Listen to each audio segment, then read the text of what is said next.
Hello, everyone. I am Carlton T. Clay. Welcome to Celebrating Black Excellence. Our next guest is actor Andrew Liner. How you doing today, sir? I'm great. I'm happy to be here. Thank you so much. Thank you so much for being here. We definitely appreciate it. Now, let's get started with your journey. How did you get started with acting? It was a mandatory class for me in elementary school and in middle school. And my parents were like, "You're gonna play sports. You don't need to worry about that on stage stuff." And then chased a girl into a musical and kind of caught the bug for it a little bit. And it became my thing to do in high school, and I was doing sports as well. And the more I learned about the craft, the more I started to hone my own craft, and the more I started to, catch that bug. And yeah, from then on, I guess I was kind of hooked. Nice, nice. Now, most people may remember you from the series Grownish, where you played Rodney. Now, is it true that you were in college at the same time that you were shooting the series? Yeah, I mean, so I booked it. That's the summer going into my freshman year of college, and I, yeah. So we started shooting in the summer, and then I was going to school as a screen acting major at Chapman. So I was going back from Orange County to the Disney lot, back to Orange County, back to Disney lot. Like I missed midterms to go shoot. Um, yeah, it was a wacky. It was kind of crazy, and I definitely like it helped mold my college experience, and then also mold what I wanted to end up doing with my life. Because I feel like that's like the journey in college that a lot of kids go on. It's like, what do I want to do? Who do I want to be? And that was a huge part. And everyone was so sweet, and it was one of the best experiences. Nice. Now, how was it for you acting as a college student, actually being a college student? It was funny because from jump I wasn't a college student yet. I was going to be.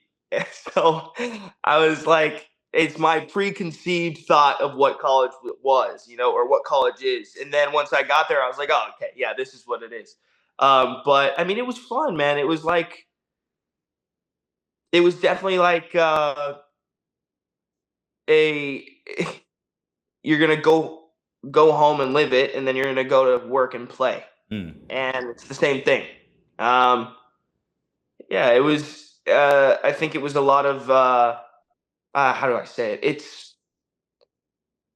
It made my college experience a specific thing, and I mean, I guess the best way to say it is it showed me not only how to dictate myself and how to be, but it also showed me like who I could be and what I could do, which is then what I ended up wanting to do with the rest of my life. So. Absolutely, absolutely. Now, you portrayed Mason on the Peacock original series Vampire Academy. Can you tell us about your experience on that show? Yeah, that show was amazing. I had the pleasure of playing Mason, and we shot that whole show in Spain, in Pamplona, and I was there for like 8 months. And my character does a lot of stunt training, so I got basically like 8 months of like core stunt training with the best stunt guys in Spain, which was amazing. Alex CA and Fran and like all these guys who ended up being some of my closest friends. And it it it was I feel like every project you do, you should take something away from it. Whether it's an experience or whether it's a skill.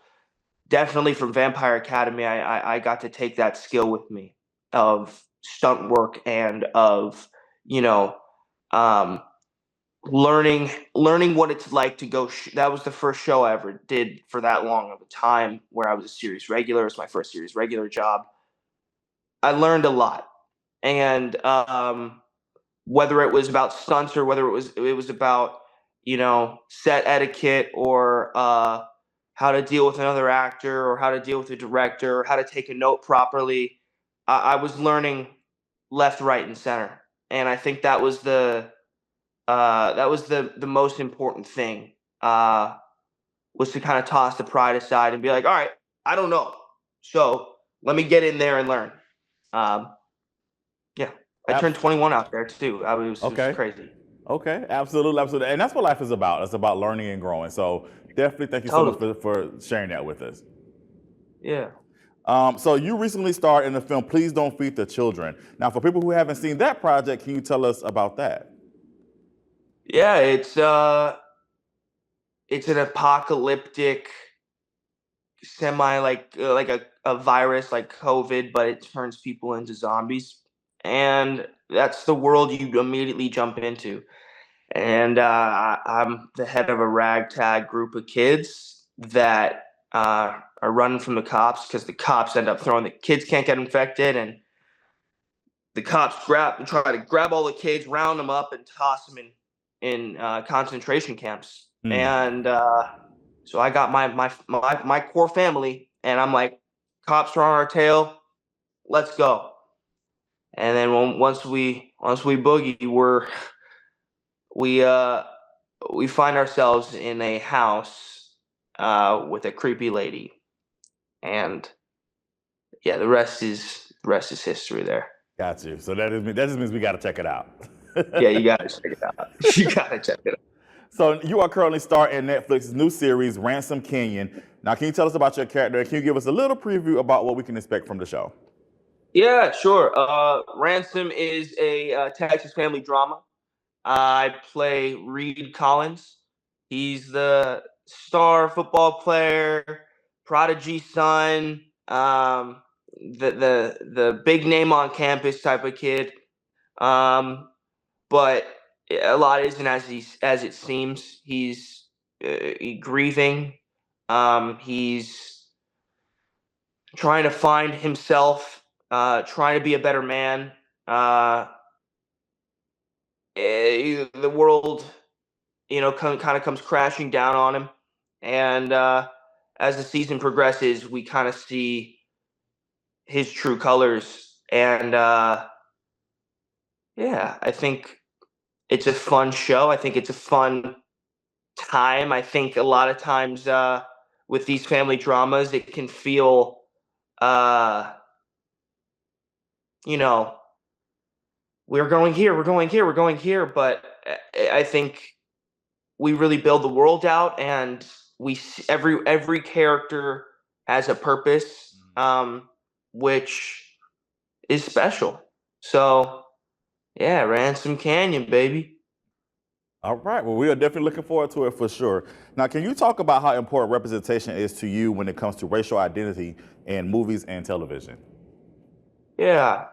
When I was growing up, I never really saw a kid that looked like me on screen because I'm mixed, and I think a lot of times, for me, when I was going through audition processes, it was, oh, we really like him. He's just not white enough. Ah, we really like him. He's just not Latino enough. We really, really like him. He's just not black enough. And it's like, I am enough. I am enough. Hmm. It's just whether or not we want to, show someone that's mixed. And I think that for me, a big thing is, you know, we look at all the greatest actors of all time, and we got like guys like Denzel and Viola, and then we got Daniel Day Lewis and Marlon Brando, Paul Newman, all these guys. But I never see a mixed guy up there, And for me, it's not because I can't do it. It's just because I haven't. I think we haven't had the representation yet. Um, so it's very important to me. I think that a lot of times when kids grow up and they don't see themselves, it's hard because it's a sense of, oh, I can't do that, and I don't want a kid to ever feel like that. I'm inspired daily by people that look like me, people that don't. So yeah, I think that my mission with acting started off with being like, I want to see a guy like myself on screen. Hmm. I want to see that. I want to feel that. I want to taste that. Because I think like when we see a reflection of ourselves, and that's essentially what strikes us in cinema is seeing a reflection of yourself and being like, oh, I've done something like that before, or I've felt that way. Like that feeling I've felt. It makes you feel seen and it makes you feel understood. Mm-hmm. And I think that with that representation, it gives more people the opportunity to be seen and understood. And I think that makes the world a better place, to be honest. So, yeah, it's about, peace, love, and positivity and spreading that. And I think one of the ways to do that is through representation. Thank you so much for sharing that. We definitely appreciate it. Now, what words of encouragement can you give someone who wants to get into acting or into the entertainment business? Man, just do it. Go hard at it. Give it your everything. Open yourself up. Be vulnerable. Just at the end of the day, also just, be real. Talk and listen, you know? But I think if you want to do something, go do it, I think if you live your life with that in mind, I think you're in a happy place. I think you're in a good place. So, yeah, I guess my advice is to go out there and do it. We got phones. Go create something. Go write something. Go, take a script that you like online and go read it with your buddies. I think that's the biggest thing. That's what I used to do in high school. Well, I just do a table read of The Breakfast Club or whatever, and it's just like just do it, We have the opportunity. Everyone's got the chance to. Yeah. Well, thank you so much for that advice. We definitely appreciate it. Now, if people want to learn more about you or they want to continue to follow your journey, how can they do so? You can follow me on Instagram at drew.miner. And hopefully you can just be tuning into some stuff I got coming out. I got this film I did called Bang Bang that should be coming out this year.